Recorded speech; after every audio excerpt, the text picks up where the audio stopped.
नमस्कार प्रेक्षक वर्ग. आजच्या भागामध्ये आपण बघूया.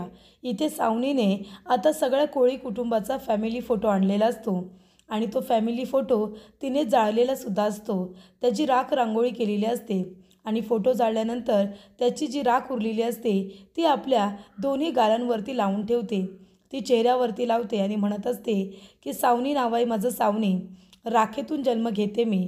तुला काय वाटलं मुक्ता? तू मला घरातून बाहेर हकलून दिलंस, माझं सत्य सगळ्यांना सांगितलंस तर मी हरून जाईन असं वाटलं का तुला? पण असं कधीच शक्य होणार नाही. त्या मुक्ताला असं वाटत असेल की तिने एकदा फुंकर मारली तरी सावनी पूर्णपणे विझून जाईल म्हणून, पण असं होत नाही. ही सावनी नव्याने उभी राहते आणि ह्या वेळेला सुद्धा तेच होणार आहे. मी तुम्हाला कुणालाही सोडणार नाही आहे. माझी ही आज जी अवस्था झालेली आहे ना, त्याला सर्वस्वी ही मुक्ता जबाबदार आहे. त्या मुक्ताला मी सोडणार नाही आहे. हे कोळी कुटुंब एकत्र खूपच जास्त आनंदाने राहतं ना. आता मी फक्त हा फोटो जाळलेला आहे, पण यापुढे मी एका एका माणसाला सुद्धा असंच जाळून टाकेन. त्या कोमलची तर अशी अवस्था करून टाकेन ना की तिच्याबरोबर कुणी लग्नच करणार नाही. मुक्ता, तू माझ्याबरोबर जे काही वागली आहेस ना, त्याची शिक्षा तुम्हाला सगळ्यांना भोगावी लागणार आहे असं सावनी म्हणत असते. तर प्रेक्षकांनो, एवढं सगळं करून सवरूनसुद्धा सावनी काही सुधारायला तयार नसते. ती कोळी कुटुंबाला अधिकाधिक त्रास देण्याचा प्रयत्न करतच असते. तिला काही शांत बसता येत नसतं. जर एवढा वेळ ती कटकारस्थानं करण्यामध्ये लावते, तेवढा वेळ जर तिने कुठेतरी नोकरी केली तर स्वतःच्या पोटापाण्याचं तरी बघेल. पण हे काही सावनीला अजिबातच कळत नसतं. तर इथे मुक्ता आपल्या कुटुंबाची काळजी घेत असते. सगळ्यांना इथे ब्रेकफास्ट वगैरे बनवते. इंद्राला, स्वातीला स्वतःच्या हाताने चहा नाश्ता आणून देते. तेव्हा इंद्रा म्हणत असते, अगं मुक्ता, आपल्या घरातली भाजी संपली आहे ना? तेव्हा मुक्ता म्हणते, हो ना, भाजी तर संपली आहे. काय बनवू मग जेवायला? तेव्हा इंद्रा म्हणत असते, अगं काल रात्रीचं मच्छीचं कालवण आहे, ते आम्ही खाऊ, पण तुझं काय करतेस? तेव्हा मुक्ता म्हणते, मग मी डाळ भात लावते, बास झालं मला. तेव्हा इंद्रा म्हणत असते की तू आम्हाला सांगतेस की आपण एकमेकांची काळजी घेतली पाहिजे. ताकद हवी आहे ना आपल्याला लढायला, मग ती ताकद फक्त आम्हालाच यायला हवी का? तुला नको आहे का? तू तर आम्हा सगळ्यांची काळजी घेतेस. तेव्हा अजिबात नाही. तू फक्त डाळ भात खायचा नाही आहे, भाजी वगैरे घेऊन या. तेव्हा इकडे स्वाती म्हणते, बरं ठीक आहे, मी जाते भाजी आणायला. आणि कोमल, तू सुद्धा माझ्याबरोबर चल, आपण दोघीजणी जाऊ आणि भाजी खरेदी करून येऊ. तेव्हा इकडे कोमलला सुद्धा स्वाती घेऊन जाते, जेणेकरून जर कोमल थोडी बाहेर पडली तर ती निदान तिच्या आयुष्यामध्ये घडलेल्या ज्या गोष्टी आहेत त्या तरी विसरण्याचा प्रयत्न करेल असं स्वातीला वाटत असतं. तेव्हा मुक्ता म्हणते, बरं झालं स्वातीताई आता कोमलला बाहेर घेऊन गेल्या, कारण ती जर बाहेर गेली ना तर बाहेरच्या वातावरणामध्ये ती घरातलं तिचं दुःख थोडंफार विसरायला तिला मदत होईल. तेव्हा इंद्रा म्हणत असते की आई एकवीरे, माझ्या कोमलच्या आयुष्यामध्ये जे दुःख आलं ते बाजूला करायला मदत कर बाई आणि तिला ताकदसुद्धा दे. तेव्हा स्वाती म्हणत असते, अगं कोमल, मी फक्त पिशवी घेऊन आले, पण माझं वॉलेट कुठं आहे आणि माझा मोबाईल कुठे आहे? मी काहीच आणलेलं नाही आहे. तू इथे बस बरं, मी लगेचच जाऊन आले. मी पॉकेट वगैरे काहीच घेतलेलं नाही आहे. तेव्हा कोमल आता बाहेर बाकावरती बसलेली असते. तेवढ्यातच तिथून दोन बायका जात असतात. त्या एकमेकींजवळ चर्चा करायला सुरुवात करतात की ह्या इंद्राताईची मुलगी आहे ना, हिचं लग्न मोडलं, ते सुद्धा मंडपामध्ये नवरी बसलेली असताना. आता हिचं कसं होणार? कोण लग्न करणार ना हिच्याबरोबर? कारण बघ ना, एकदा का मुलीचं लग्न मोडलं की सगळेजण तिला दोष देतात आणि पुन्हा तिचं लग्न होत नाही. सागरचं पहिलं लग्न मोडलं, पण मुक्तासारखी चांगली बायको त्याला मिळालेली आहे, पण साक्षीचं लग्न मोडलं तर आहे का कोणी केलं का तिच्याबरोबर लग्न? आधीच एक मुलगी इथे येऊन राहते, त्या बिचाऱ्या मुक्ताचं कसं होईल? आधीच एक नणंद इथे येऊन राहते, ती स्वाती, आणि आता कोमलसुद्धा इथेच राहणार आहे. तिच्या डोक्यावरती कसं काय होणार आता यांचं काय माहिती. त्यानंतरला इथे स्वाती म्हणते की चल कोमल, जाऊया आपण. तेव्हा कोमल म्हणते, नाही नको स्वातीताई, मला नाही यायचं आहे, माझं डोकं दुखतं आहे. तेव्हा इथे मुक्ता म्हणत असते की बरं झालं कोमल आणि स्वातीताई दोघीजणी बाहेर गेल्या, म्हणजे कोमल निदान जरा विसरायला तरी मदत होईल की एवढं मोठं वादळ तिच्या आयुष्यामध्ये आलं होतं, ते थोडंफार तिने विसरणं गरजेचं आहे. तेव्हा इकडे कोमल आता रडतच वरती येते. तेव्हा मुक्ता म्हणते, कोमल बाळा, अगं का आलीस तू? तू तर जात होतीस ना स्वातीताईंबरोबर. तेव्हा कोमल म्हणते, नाही नको मुक्ता वहिनी, माझं डोकं खूपच जास्त दुखतंय गं, मला थोडं माझ्या रूममध्ये जाऊ दे, मला आराम करू दे. तेव्हा इकडे मुक्ता म्हणते मी बाम लावून देऊ का? तेव्हा कोमल म्हणते नाही नको, बाम नको लावून देऊस, मी थोडा वेळ आराम करते म्हणजे मला बरं वाटेल. तेव्हा इकडे कोमल रडत असते. मुक्ता म्हणते कोमल तू रडतेस का? काही झालं आहे का? तुला कुणी काही बोललं आहे का? तेव्हा कोमल म्हणते नाही मला कुणी काही बोललेलं नाही आहे, मला फक्त जायचं आहे आणि माझ्या रूममध्ये जाऊन मला आराम करायचा आहे. तर इकडे मुक्ताला कोमलची खूप जास्त काळजी वाटत असते. तरी ते सावनी आपल्या पूर्वीच्या रूपामध्ये आता पुन्हा एकदा येण्याचा प्रयत्न करत असते. तर तिच्या बोटांमध्ये ज्या तिच्या रिंग्स असतात त्या घालते, हवा तेवढा मेकअप करते, तिची ती डिझायनर साडी, तिचे दागिने, आता सगळं काही ती गळ्यामध्ये घालते आणि पूर्णपणे अगदी तयार झालेली असते. तेव्हा सावनी म्हणत असते की ही आहे खरी ग्लॅमरस सावनी. मी उगाचच त्या कोळी कुटुंबामध्ये राहत होते, सगळ्यांशी गोड गोड बोलून आणि ते साधेसुधे कपडे घालून मला खरंच खूप कंटाळा आला होता. मी स्वतःला असं एवढा दिवस बघितलं नव्हतं एवढं छान तयार झालेलं. पण आता एवढं छान तयार झालेलं बघून मी स्वतःच्याच प्रेमात पडते की काय असं मला वाटतंय. तेव्हा सावनी म्हणत असते की मुक्ताला काय वाटलं, तिने माझा खरा चेहरा सगळ्यांच्या समोर आणला म्हणजे माझं आयुष्य थांबलं, संपलं असं वाटतंय का तिला? पण असं होणे शक्य नाही. माझं नाव सावनी आहे, राखेतून मी नवीन जन्म घेते. तर आता तर काय एक नवी उमेदच मिळालेली आहे. आता मी पुन्हा पूर्वीसारखीच राहणार म्हणजे अशीच. आता मी त्या मुक्ता कुटुंबाला त्रास काय असतो ना हे मी दाखवून देणार आहे. सावनी मुद्दामून त्या सगळ्यांना त्रास देण्याचा प्रयत्न करत असते. त्यांचं आयुष्य त्यांना जगू दे आणि मला माझं आयुष्य जगू दे असा विचार तिच्या मनामध्ये काही येतच नसतो. तरी इथे आता कोमल आपल्या रूममध्ये येते. तिला फार वाईट वाटलेलं असतं त्या लोकांच्या बोलण्याचं. तेव्हा ती रडत असते. तिला म्हणालेले असतात की हिचं लग्न मोडले, आता हिच्याशी लग्न कोण करणार? आणि त्याच्यामध्ये आता आधीच एक बहीण स्वाती इथे राहते, आता ही सुद्धा आयुष्यभर इथेच राहणार त्या मुक्ताच्या जवळच. त्यानंतर इकडे कोमलला हे सगळं आठवल्यानंतर तिला त्रास होत असतो. ती म्हणत असते की बास बास, आता मला हे सगळं काही सहन होत नाही आहे, त्यापेक्षा न जगलेलं बरं. म्हणजे मला तर त्रास होतो आहेच, पण माझ्यामुळे माझ्या घरच्या लोकांना त्रास होतो आहे, मुक्ता बहिणीलासुद्धा त्रास होतो आहे, त्याच्यामुळे मला आता जगायचं नाही आहे. माझ्या आयुष्यामध्येच एवढं मोठं वादळ का आलं, का घडलं हे सगळं? तेव्हा इथे कोमलला आठवत असतं. तर इकडे अभिषेकची बायको येऊन म्हणालेली असते की अभिषेक माझा नवरा आहे, माझं लग्न झालं आहे आणि ती आपलं संपूर्ण नावसुद्धा सांगते. आणि इथे जेव्हा सावनीला विचारलं जातं की हे सगळं तू केलेस ना, तेव्हा सावनी म्हणते हो हे सगळं मी केलं आहे. मीच त्या अभिषेकला कोमलबरोबर लग्न करायला सांगितले असतं, कारण तिला फसवण्यासाठी मीच त्याला पैसे दिले होते. आणि त्या बायकासुद्धा म्हणत असतात की आता या मुलीबरोबर कोण लग्न करणार? कुणीही लग्न करणार नाही हिच्याबरोबर, ही सुद्धा इथेच आता तिच्या घरी पडून राहणार. त्यानंतरला इथे आता खूपच जास्त राग आलेला असतो, तो म्हणजे मिहीरला. मिहीर म्हणत असतो की या बाईच्या डोक्यामध्ये या आयडिया निदान येतात तरी कुठून? मला तर कधी कधी कळतच नाही की सावनी आणि मी आम्ही दोघांनी एकाच आईच्या पोटी जन्म घेतलेला आहे, ती किती वेगळी आहे आणि मी असा. तेव्हा इथे सागर म्हणत असतो नाहीतर काय, मलासुद्धा कधी कधी विश्वास नाही बसत की हिनेच माझ्या 2 मुलांना जन्म दिला आहे.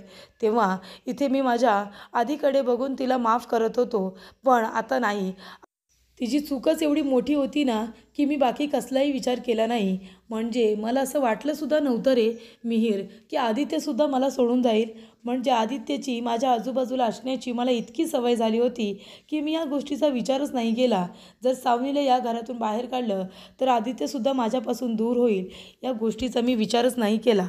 पण आता मी कुलकर्णी वकिलांजवळ बोललेलो आहे. मी त्यांना सांगितलं आहे की याच्यामधून कसाही मार्ग काढायचा, मला माझा आदित्य माझ्याजवळ हवा आहे कुठल्याही परिस्थितीमध्ये. तेव्हा इकडे कुलकर्णी वकिलांचा फोन आल्यानंतर ते म्हणत असतात की सर हे बघा, मी तुमची केस पूर्णपणे स्टडी केलेली आहे आणि आता मी फक्त तुम्हाला एकच सजेशन देईन की तुम्ही थोडा वेळ फक्त शांत बसा. कारण का आता बघा, तुम्ही जर काही बोलायला आत्ताच गेलात, केस वगैरे केलेत, तर सावनी मॅडम या सगळ्याचं भांडवल करू शकतात आणि आपल्याला त्यांना एकसुद्धा आता चान्स द्यायचा नाही आहे, त्यांना भांडवल करू द्यायचं नाही आहे. तेव्हा कुलकर्णी म्हणत असतात की हे बघा सर, फक्त आता एक काम करायचं आहे, आपल्याला थोडी वाट बघायची आहे. सावनी मॅडम यांच्याकडे कुठलाही इन्कम सोर्स नाही आहे. मग आता थोडे दिवस त्यांच्याकडे पैसे असतील तोपर्यंत त्या चांगल्या राहतील. पण नंतर काय?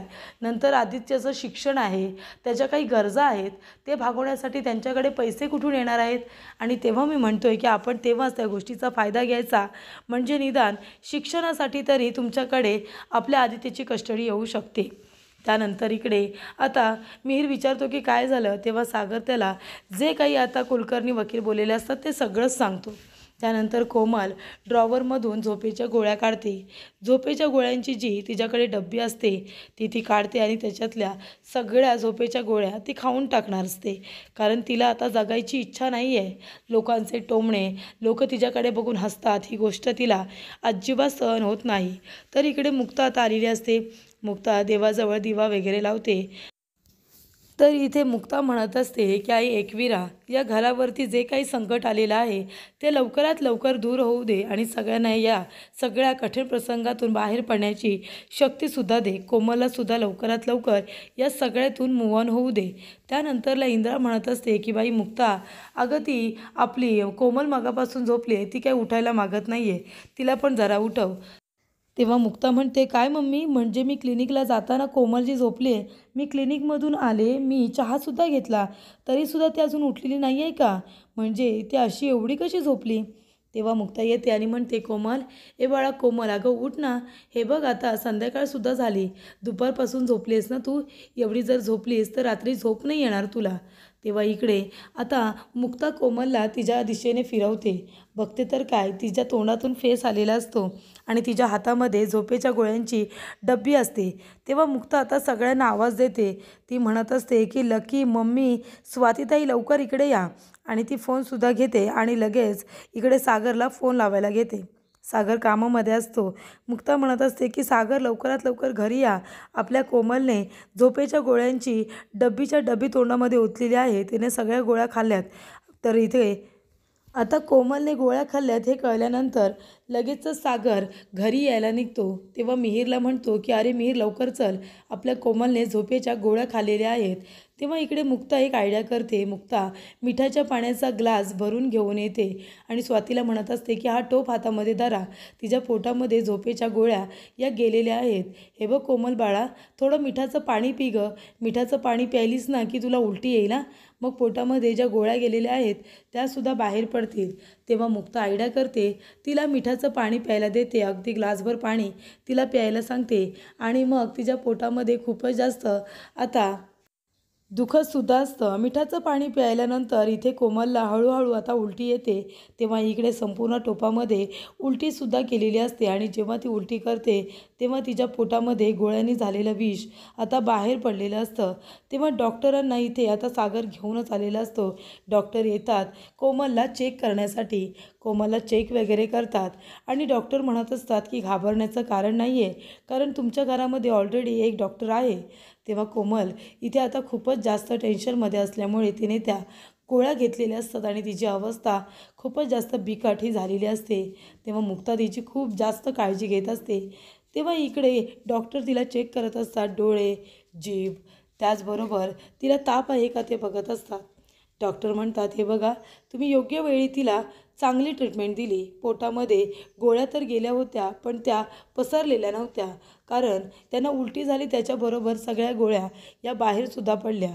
तुम्ही योग्य वेळी त्यांना मिठाचं पाणी करून प्यायला दिलं, त्यांचा BP वगैरे चेक केलात, ते सगळं काही अगदी नॉर्मल आहे. तेव्हा इथे डॉक्टर म्हणत असतात, मी म्हणतोय ना, तुम्ही योग्य वेळेवरती त्यांना योग्य ती ट्रीटमेंट दिलीत आणि त्याच्यामुळेच त्यांच्या प्रकृतीमध्ये एवढी सुधारणाही झालेली आहे. तेव्हा इकडे मुक्तासुद्धा सांगत असते की तिने गोळ्या घेतल्यानंतर ती थोडा वेळ झोपली होती आणि नंतरच आम्हाला ही गोष्ट कळली. मी जे काही केलं ते माझ्या अनुभवातून मला त्यावेळेला जे काही सुचलं तेच मी केलेलं आहे. तेव्हा इकडे मुक्तामुळे कोमलचा जीव वाचवलेला असतो, कारण योग्य वेळी तिने मिठाचं पाणी दिलं आणि पोटामध्ये गेलेल्या झोपेच्या गोळ्या सगळ्याच्या सगळ्या बाहेर आल्या. तेव्हा डॉक्टर आता बाहेरची औषधं लिहून देतात आणि म्हणतात की हे घेऊन या आणि त्यांना वेळच्या वेळी तुम्ही देत जा. तेव्हा लकी म्हणतो की डॉक्टर चला, मी तुम्हाला बाहेर घेऊन जातो. तेव्हा इकडे आता मुक्ता कोमलजवळ बसलेली असते आणि तिला शांत करत असते. तर पुढील भागामध्ये इथे सागर म्हणत असतो की कोमल, हे बघ, तू अजिबात टेन्शन घेऊ नकोस, इथूनच जाईल तुझी वरात, कळलं का? तेव्हा इकडे कोमल म्हणत असते, पण दादा, अरे माझ्याबरोबर कोण का लग्न करेल ना, मी तर आजारी आहे. तेव्हा मिहीर आता एका क्षणाचा सुद्धा विलंब करत नाही आणि तो म्हणतो की मी करेन तुझ्याबरोबर लग्न. तेव्हा सगळेजण आता मिहीरकडे बघतच बसतात. तर इथे मिहिका म्हणत असते, हे बघ, एक गोष्ट लक्षात ठेव, तू मला इथे थांबू शकत नाहीस हां. तू काय माझा नवरा वगैरे नाही आहेस आणि हे तुलासुद्धा माहिती आहे. माझ्या पोटात कुणाचं बाळ आहे माहिती आहे ना? मिहीरचं आहे, मिहीरचं. आणि ते मिहीरला मी देऊन टाकणार आहे, कळलं का? अजिबात तुझ्या या धमकींना मी आता घाबरणार नाही आहे आणि कुठे जाणार आणि कुठे नाही हे माझं मी ठरवणार, कळलं का तुला? तेव्हा इथे आता मिहीरने लग्नाचा विचार केलेला असतो. तो सागरला म्हणत असतो, दादूस, अरे आत्तापर्यंत मी तुमच्या कुटुंबाचा भाग होतो, पण आता मला तुमच्या सगळ्यांच्या आयुष्याचा भाग होऊ द्या आणि मी मनापासून या लग्नाला होकार दिलेला आहे. मला कोमलबरोबर लग्न करायचं आहे. तेव्हा इकडे आता सागरला ही गोष्ट ऐकून खरं तर आनंदच होतो, कारण फायनली इथे आता कोमलबरोबर कुणीतरी मुलगा म्हणजे मिहीर लग्न करायला तयार झालेला असतो. तर इथे मिहिकाचा फोन आलेला असतो आणि इथे मुक्ता म्हणते की मिहिका, तू प्रेग्नेंट आहेस? तेव्हा मिहिका म्हणते, हो ताई, मी प्रेग्नेंट आहे आणि तुला माहिती आहे का माझ्या पोटात कुणाचं बाळ आहे? तेव्हा मुक्ता म्हणते, कुणाचं? तेव्हा मिहिका म्हणते की हे बाळ माझ्या मिहीरचं आहे. तुला कळते का ताई, हे बाळ मिहीरचं आहे, हर्षवर्धनचं नाही. तेव्हा इकडे आता मुक्ताला खूप जास्त टेन्शन आलेलं असतं, कारण इथे मिहिका आणि त्याचबरोबर मिहीर या दोघांचं आता बाळ आहे आणि इथे मिहीर कोमलबरोबर लग्न करण्यासाठी त्याने होकारसुद्धा दिलेला असतो.